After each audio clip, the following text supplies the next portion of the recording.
આજે એક એવા સરસ મજાના ટોપિક ઉપર વાત કરવી છે કે શું ખરેખર લગ્ન પછી એક સ્ત્રીની જિંદગી બદલાઈ જાય છે?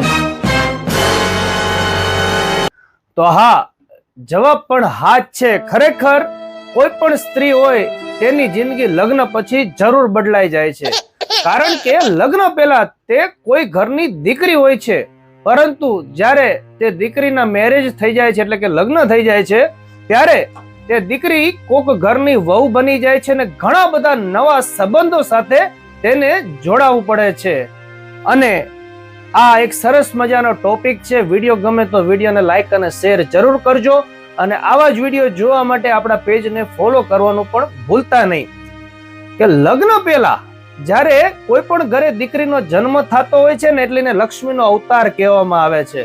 પછી નાની દીકરીઓ, આપણા ઘરમાં કોઈ પણ લેડીઝ હોય, આપણી દીકરી હોય, આપણી પત્ની હોય, આપણા મમ્મી હોય, બા હોય, કાકી હોય, ફઈબા હોય, કોઈ પણ સ્ત્રી હોય છે, તેને આપણે લક્ષ્મીનું રૂપ કહીએ છીએ.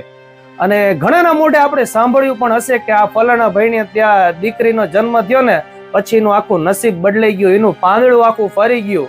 એનું મેન કારણ એ છે કે દીકરીના પગલા જ્યાં જ્યાં પડે છે ત્યાં ત્યાં તેનું નસીબ પુરુષનું બદલાતું જતું હોય છે. અને આપણે એક સરસ મજાની કહેવત એ પણ સાંભળેલી છે કે કોઈ પણ સફળ પુરુષની પાછળ એક સ્ત્રીનો હાથ હોય છે.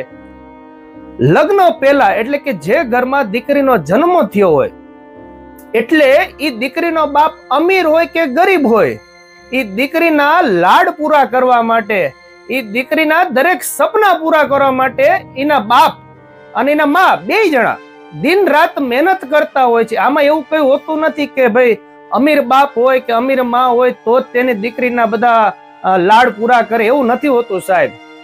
મેં ઘણા મા બાપ એવા જોયા છે કે પોતે ભૂખ્યા રહેશે, પોતે દિન રાત મહેનત કરશે, અરે પોતે ફાટેલા કપડાથી ચલવી લેશે, પોતે કદાચ તૂટેલા સ્લીપરથી પણ ચલવી લેશે, પરંતુ તેની દીકરીને શહેજાદીની જેમ રાખતા હોય, રાણીની જેમ રાખતા હોય છે. એની દીકરીને કોઈ દિવસ ખબર નથી પડવા દેતા કે એના બાપ ઉપર કેટલી બધી દુઃખ હોય છે. એનો બાપ દીકરીને જોવે ને એટલે બધા ટેન્શન ભૂલી જતું હોય છે. અને દીકરી જ્યારે સાસરે જાય છે ને, ત્યારે એ જ દીકરીને પોતાના મા બાપને મળવા માટે એના સાસરિયામાં પરમિશન લેવી પડતી હોય છે સાહેબ. એના પતિને પૂછવું પડે કે હે, હું મારા મમ્મીના ઘરે જાઉં, હું મારા પપ્પા ઘરે આવવાના છે તો મારા પપ્પા આટલું આજે હું આ લઈ આવું.